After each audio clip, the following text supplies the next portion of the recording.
Hi, welcome back to my channel. Thank you for watching and for subscribing. And if you're just visiting, please consider subscribing.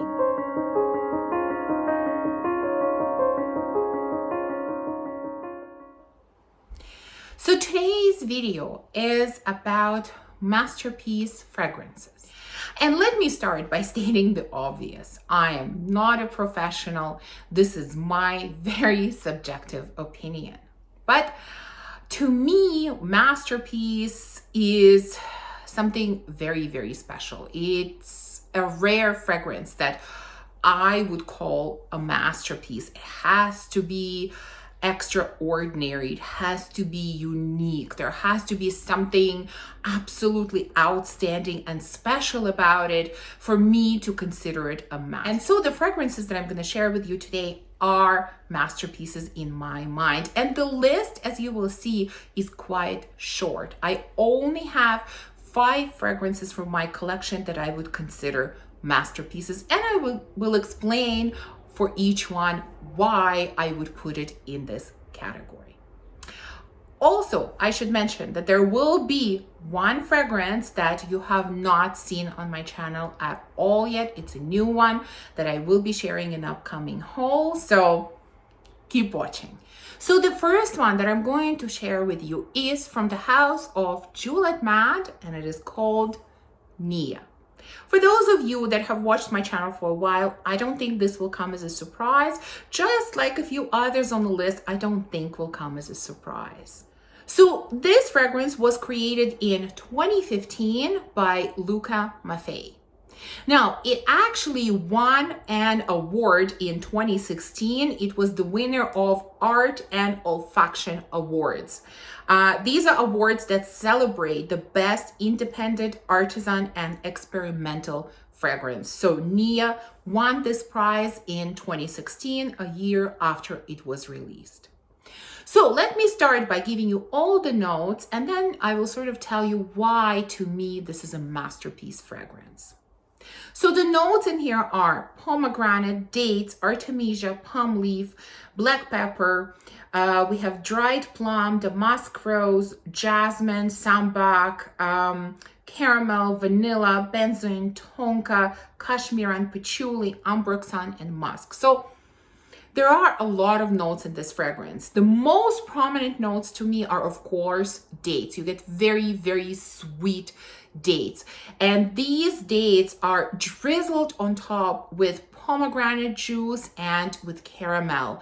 And then you have slight freshness and maybe even slight greenness to this coming from palm leaf. This fragrance, by all accounts, I think should be too sweet. It should cross that tooth-achingly sweet category because there is a lot of sweetness in this. But somehow it is balanced so beautifully that it is definitely sweet. It is definitely a gourmand, but it is right on that line of being too sweet, but it never crosses the line. It is sweet, but never too sweet. There's such an amazing balance that's created in this fragrance that it's just outstanding. And to my nose, this is the most beautiful dates fragrance that I have ever tried. So this one definitely had to be on my masterpiece list. Next one on the list is the beautiful Ani from Nishane. This one was created in 2019, but by one of my all-time favorite perfumers, Cecile Zarokian. Now, first let's look at all of the notes here. So we have ginger, bergamot, pink pepper, green notes, cardamom, blackcurrant, Turkish rose, vanilla, sandalwood, benzoin, cedar, patchouli, ambergris, and musk. And as I mentioned many times before, this is one of my all-time favorite vanillas. The beauty of this fragrance is that it has this amazingly fresh, zesty, bright opening. You get ginger with some citruses. Some people say it's spicy. To me, it's not really spicy. It's more fresh and zesty. And it starts developing into the most beautiful, creamy, smooth vanilla that just lasts and lasts and lasts. It lasts for days. There is such elegance and such sophistication to this vanilla. And the reason I'm including it here is, one, to me, this is probably the most unisex fragrance that I have ever tried. Like, to me, this is right in the middle between masculine and feminine. Both men and women can wear it easily. The other thing is that it goes through these unexpected changes, you know, given this burst of freshness and zing at the beginning, you don't expect it to become this amazingly smooth and creamy vanilla. And so the development of this fragrance is absolutely out of this world. And so, like I said, one of my all-time favorite vanillas. I think it's the most beautiful vanilla, the most interesting vanilla, and so of course it had to be on my masterpiece list. Number 3 on my list is a fragrance from Xerjoff, and this is Ivory Root. Now, this one came out in 2012, but I was not able to find who the perfumer was. In fact, you know, I'm going to tell you the notes that are here, but these are the notes listed on Fragrantica, but I believe not all of the notes in this fragrance are disclosed. Now, this is part of Join the Club collection from Xerjoff. And these fragrances represent different types of virtual clubs. And Ivory Root is an adventure and travel club. So the notes listed on Fragrantica are spicy notes, allspice, sandalwood, patchouli, basil. Like I said, I don't believe this is all the notes. They're not disclosing notes for this collection. And I think that's part of the mystery of this fragrance, because it definitely smells like there is so much more in here than the notes listed here. Yes, of course, it is spicy, especially in the opening, you get a burst of spice. Some people get also a minty feel. I don't get that. But together with spiciness, you get the sweetness, and the sweetness gets deeper and deeper and stronger and more attractive as the longer the scent sits on your skin, and it just becomes so beautiful and comforting and enveloping and just outstandingly spicy vanilla. But I think there is so much more to this fragrance than we know from Fragrantica, and that's kind of the appeal of this one, and that's why I put it on this list. It's the mystery. To me, it's the mystery of this fragrance that makes it a masterpiece. So Ivory Root is absolutely stunning. Number 4 is a newer addition to my collection, but it had to be on this list because I do consider it a masterpiece, and this is Gris Dior from Maison Dior. This one came out in 2018, and the perfumer is François Demachy, if I'm pronouncing it correctly.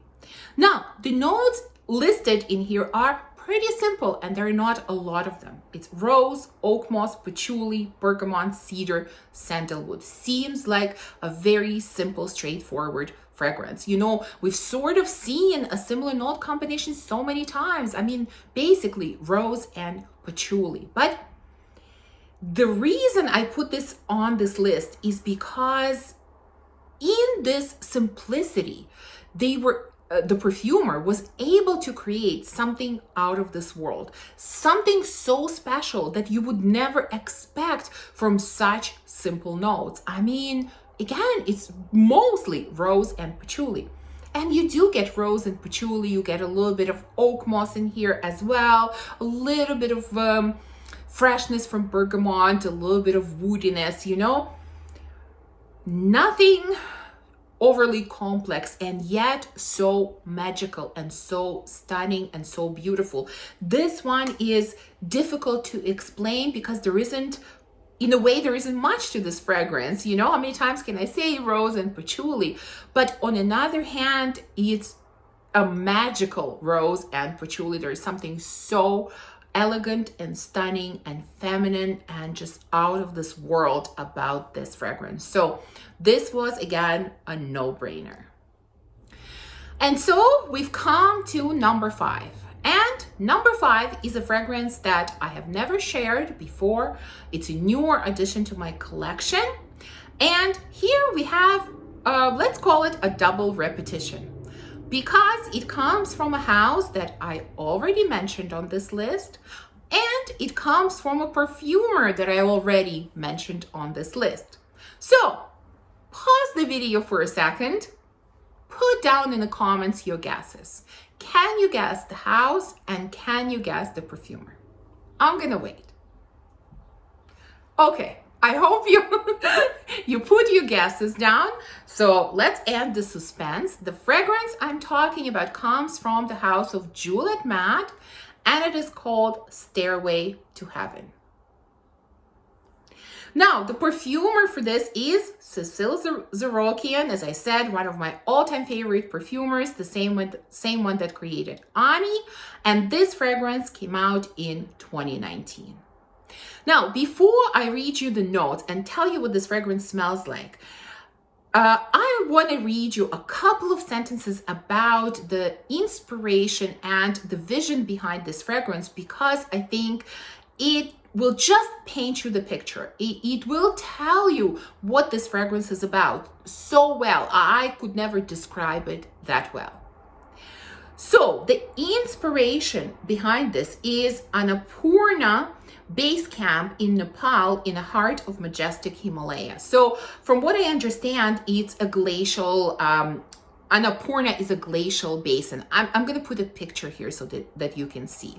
And here's the story behind this fragrance. More than a simple voyage, a veritable inner quest in search of the mysteries of life, of serenity, of absolute happiness on the summits of gods. Hiking for days through sceneries unique in the world, living unforgettable moments, crossings, mythical passes at dazzling altitudes, experiencing on every stronger desire to physically and mentally surpass ourselves, all in the final goal of bowing before the beauty and the sumptuousness of this veritable sanctuary. I mean, it's so beautiful. So what is this fragrance about? So let's read the notes. We have aldehydes, bergamot, sweet orange, heliotrope, red berries, orris, Bulgarian rose, white musk, vanilla, gunpowder, ambroxan, cashmeran, incense, and patchouli. So you can see there are a lot of risky notes in here. Well, risky for me. So I definitely did not blind buy this fragrance. I had to sample it first. And when I sampled it, I knew this had to be in my collection. So, I mean, there are a lot of, okay, not maybe strange, but like I said, risky notes for me. There are aldehydes, which I typically don't like. You know, there is heliotrope, orris, which sometimes I like, sometimes I don't like. There's gunpowder in here. So some interesting notes. And it's very, the reason I read the inspiration to you is because for me, it is very difficult to describe this fragrance. It is, the best way I can describe it is very ethereal. It is like nothing else. Like you are really standing somewhere in this glacier, in this basin, and you're looking at the glaciers, and you're looking at the sky, and you're breathing this air, and it's just something out of this world. It is, the fragrance is a little bit powdery, it is a little bit creamy, it is definitely smooth, it has a touch of fruitiness in it, there is a bit of sweetness in it, but really all of these descriptions do not do justice. To be honest, you just have to try it. There is something, like I said, very ethereal and something out of this world about this fragrance. So this to me is definitely another masterpiece created by Cecile Zarokian. Very, very special fragrance, very special. So if you ever get a chance to try it, definitely try it. This is on another level of beautiful and special. And so this is the last fragrance on my masterpiece list. So let me know, what do you think about this list? What would you consider a masterpiece fragrance? Would love to know your opinions. Thank you for watching. I hope you enjoyed this video. If you did, please remember to give me a thumbs up and subscribe, and I will see you soon in my next video. Bye.